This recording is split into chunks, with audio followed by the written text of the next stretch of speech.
Welcome back. The talks this week in Geneva will be make or break for the Doha round. But if the deal does go ahead as it stands, there are both gains and losses to be made. In a secure deal, Europe and the US would lower their farm subsidies and reduce their support for exports. And in exchange, they would cut tariffs on manufactured goods from some developing countries. But in reality, it would only be a small number of emerging economies like China and India who would reap the benefits. The majority of developing countries would see no immediate gains, sharpening trade barriers between developing countries. A recent World Bank study said that losses in revenue to the developing world would be far greater than the benefits, outweighing them $63 billion to $16 billion. Our guests are still joining us at World Trade Organization headquarters in Geneva, David Hartridge. In Paris, Max Kaiser. Also in Geneva, Eileen Kwa. Mr. Hartridge in Geneva, if the deal is struck during this week in Geneva, will it usher in a new era of economic growth and prosperity, as has been all the time said about the WTO? I think it's easy to exaggerate the impact of these rounds. It's an incremental process, it's not a revolution. And the tariff reductions, when they're agreed, will take place over a period of 5 years for developed countries and 10 years for developing. So it's not a quick fix, nor is it much affected by the immediate problems of the world economy. This is a matter for the long term.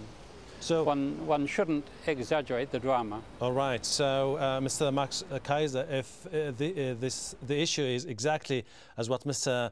David Hartridge has been saying, why has it been described as a do-or-die talks in Geneva?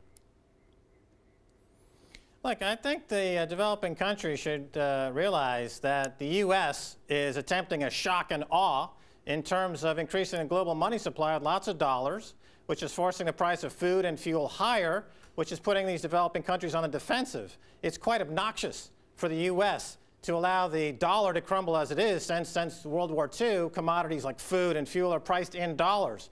This is a pernicious and ugly attempt by the U.S. to undermine these local economies and to force them into accepting a bad deal. These deals are horrible. The intellectual property rights that the U.S. wants are horrible. They want to patent and copyright local seeds and agricultural projects, for example. That's a tremendous disadvantage for the local population. They want to allow, again, these corpocracy like Walmart to go into India and to play havoc to the local economy. This is a horrible deal for the local developing countries. Totally against it. All right, Mr. Max Kaiser, since you're talking about the Americans, let me go to Eileen Kwa. Eileen Kwa, the sense of urgency about this summit is justified in the sense that most of those who are attending the Geneva summit want to wrap up the differences before the next US administration, which is seen as facing rising protectionist stance. Is this more about the Americans or about the whole world?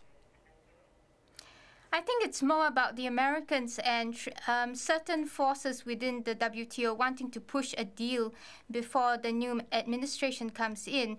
Now, many developing countries' position have been that substance should rule the process, and we should not be in a hurry to conclude a deal until there is a good deal on the table and a deal that they can all come to terms with and agree with, and which is good for them. So many countries have said substance should drive it, not artificial timelines based on other people's political process. Mr. David, if this deal is reached, then I think they have to wait for the next US administration, be it Democrat or Republican, to come on board.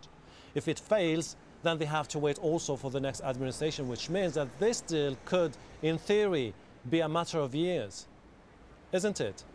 I think that's right.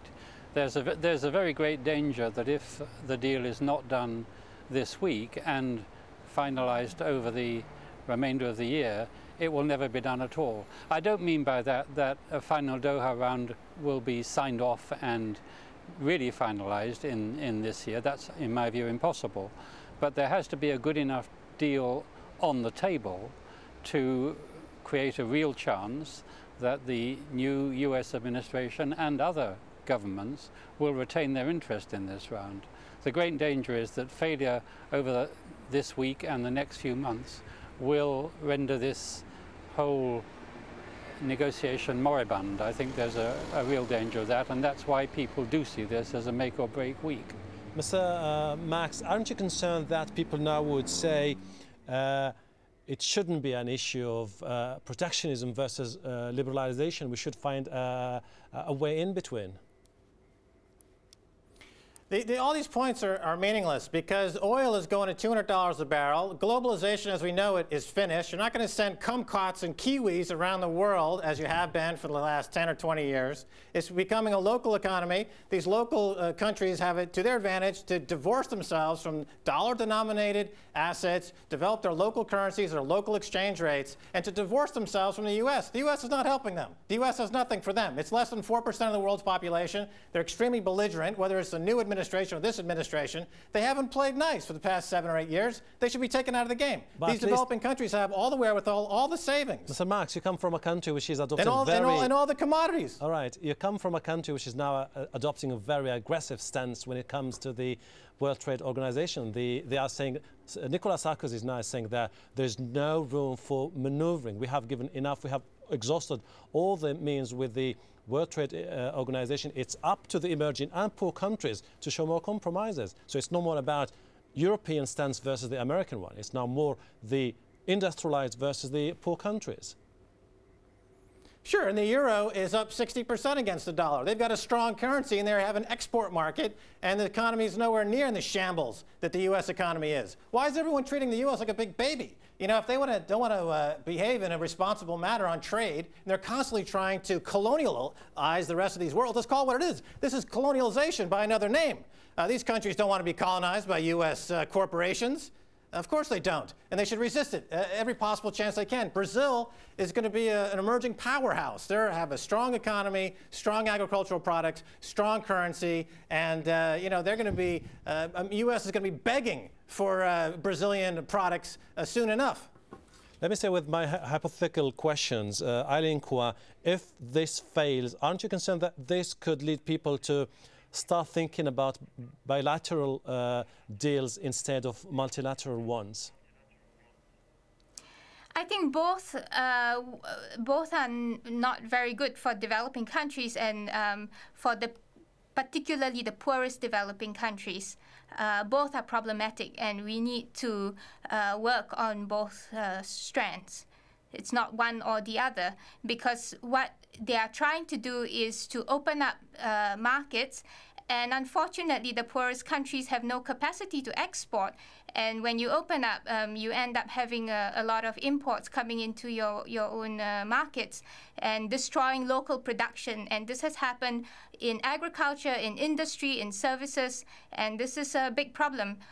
I agree with Max Kaiser that it is time for us to go back to regionalism and building local economies, local, national, regional economies, rather than depending on trade for your food, for example. It is becoming untenable. But then you would have people saying that it's too late and we can't just come now and try to redraw the map of the world. Let me go to Mr. David Hartridge. Is there any link between, or can we say that, what kind of impact would the failure or success of the Geneva talks will have on food prices and energy security in the world? I don't honestly believe it will have a visible effect on energy security. Energy is, or oil is, very little traded, very little affected by anything that happens in the WTO. Food security ought to be improved by liberalization of agricultural economies. We have been told for years that one of the greatest problems affecting the agriculture of the developing world is subsidized exports by developed countries. We now have a promise to put an end to that, but we're still told that the whole deal is bad for developing countries. As I said before, it doesn't seem clear that they believe that. They're still here trying. But failure would have I think, a damaging effect Right. on the WTO itself. Looking forward to seeing what will happen in Geneva, described by the EU Commission Chief José Manuel Barroso as probably the last great opportunity. Mr. David Hartridge in Geneva, Max Kaiser in Paris, and Eileen Kwa also in Geneva. Thank you very much indeed. And thank you so much for joining us here on this edition of Inside Story. We welcome your comments and suggestions. Please email them to us at insidestory@aljazeera.net. Goodbye for now.